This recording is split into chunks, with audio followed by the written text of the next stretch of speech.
Okey, D.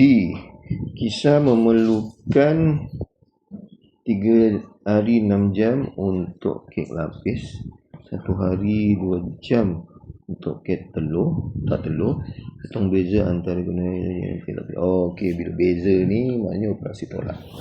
Okey, so ingat ni tajuk masa tolak tak cukup, jangan ngada-ngada nak pinjam 10. Tengok unitnya. Okey, so hari jam 3 hari 6 jam tolak 1 hari 2 jam. Ya betul gitu je. Hitung beza antara masa dunia. Makan ni 3. Okey, rezeki awak, rezeki kita. Tolakkan aja boleh. 6 tolak 2 4, 3 tolak 1 2. So jawapannya ialah 2 hari 4 jam. Dah. Tu je. Kalau tanya cikgu ingat kat sini mesti tak cukup nak ditolak.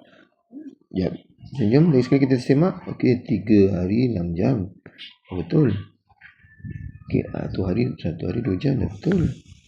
Sebentar telur. Beza kapis dengan tak telur. Tolakkanlah. 6 tolak 2 boleh, 3 tolak 2 boleh. Itulah agaknya. Okey, alhamdulillah.